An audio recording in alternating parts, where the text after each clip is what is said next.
Okay, here's a story idea.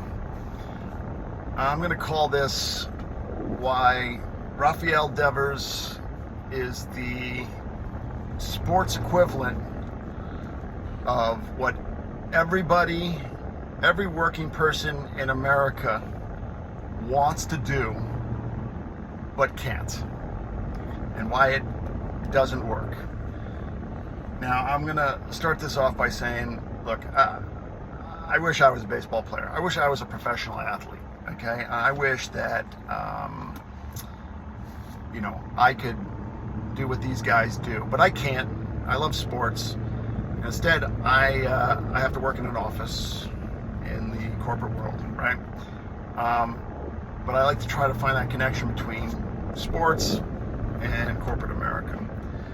And as you know, Rafael Devers got handed this giant contract by the Red Sox, $300 million or something, and they were like, we want you, we love you, you're a great player, we want to keep you here for a long time, here's $300 million, okay, and now all you got to do is just keep being a great player.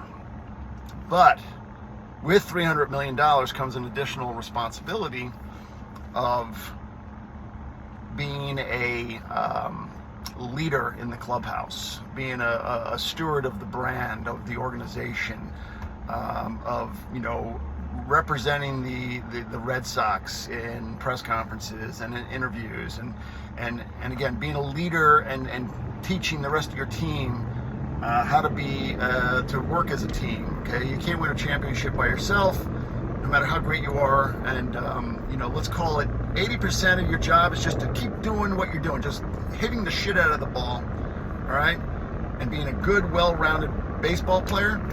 But the other 20% is to do some of this other stuff that you probably don't want to do, that you hate. Well, you know what? We all hate it, okay? Doesn't matter if you're a baseball player or you work in an office, okay? There's 20% of your job that you hate to do.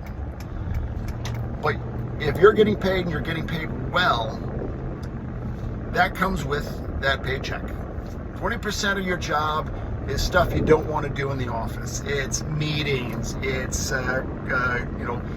understanding the cultural tenets, it's Taco Tuesdays and socializing, it's if you're a leader, you have to do mid-year and end-of-year performance reviews. You have to make sure your team is doing their job, and you got to be firm with them. You've got to reprimand them. You may have to actually put them on performance reviews and hold their hands and treat them like children. But that's part of the job. You're getting paid to do that. If you don't want to do that, then you go and you get a pay cut and say, I just want to do that one thing that I'm really, really good at. I just want to repeat it over and over again, and I understand I'm not going to get paid any more than that. There's a lot of people who do that, and that's fine. That's great. Okay, but when you walk into your boss's office and say, "Hey, how can I make more money?" Well, the answer is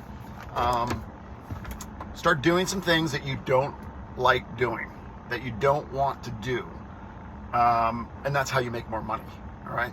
Rafael Devers wanted to make more money, but he didn't want to do the 20% work that comes with that. And he was vocal about that. And the Red Sox said, hey, listen, that's the deal. And after Devers said, I don't want to do this, they said, okay, see you later. And they cut him loose. So I think Rafael Devers, sort of a metaphor for what the rest of the working world goes through in terms of compensation and responsibilities and getting paid good salaries to do a job that isn't 100%, rainbows and unicorns, or whatever the phrase is, right? Like there's going to be some stuff you're not going to like to do in order to get that money.